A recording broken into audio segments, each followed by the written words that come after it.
Are you gay? Aiden asked. Lane's lips pulled in and he nodded stiffly. Aiden nodded as well. Good. I'd like to have sex with you, if there's time, he said casually as he looked out at the street. Lane gasped and forced his attention back to the road. He noticed the light turned red and slammed on the brake. What's wrong with you? Who says shit like that? Lane asked loudly and Aiden shrugged. I do. I have Asperger's syndrome, and I have no way of estimating who or how many people would say that.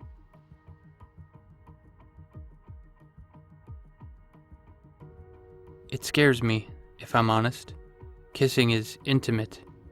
The mouth, that's where words come from. Pleasure and emotions are expressed through the mouth. Those are intimate things. You can have sex without intimacy. I'm good at that.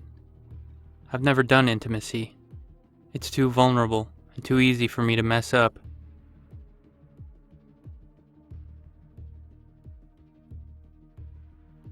You were wrong, Aiden, Lane whispered. He hummed in response as Lane's fingers sifted through his hair and stroked the length of his spine. You aren't lacking the thing that makes a person. You have too much of it. You don't always know what to do with it, or you get clogged with it, but it's there. It's there inside of you.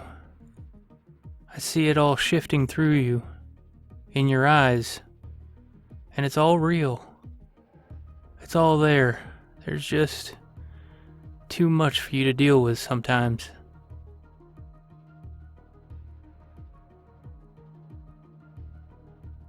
There is no detectable pattern.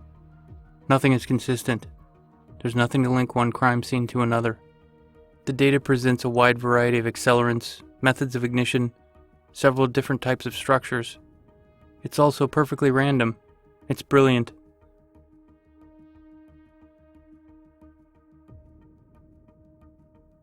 Nothing hurts a man's ego more than getting dumped.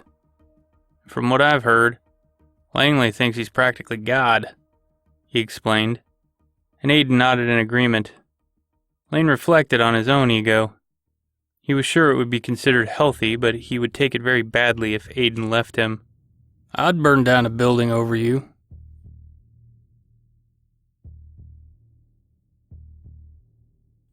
Don't be so sure, Dr. Aiden Sharp, he said, and then tilted his head forward and gave Aiden a wink. Sorry, you prefer to be called Aiden, he said, and Aiden's breath caught. That wasn't public knowledge. What is it you imagine will happen? He asked. And Langley's smile faded and his eyes were calculating as they locked on Aiden's. I've imagined many, many things. Now that we've met, I'm looking forward to making them a reality.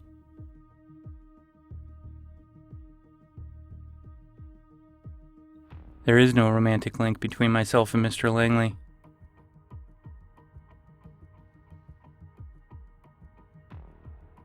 He's already showed us.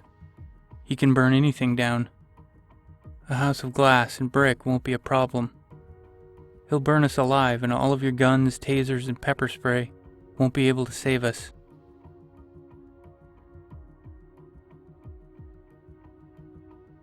Just give me some time, Aiden said, and he heard Langley click his tongue against his teeth, as Lane's arms closed around him.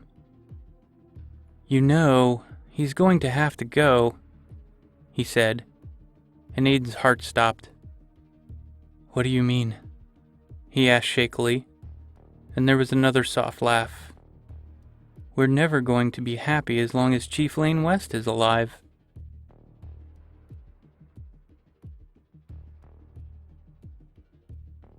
I kill people, Sage. You paint somewhat garish yet desirable paintings, and I kill people. We all have our talents and use different tools. You wouldn't use a brush once it's worn out, and I can't use the same gun for different targets.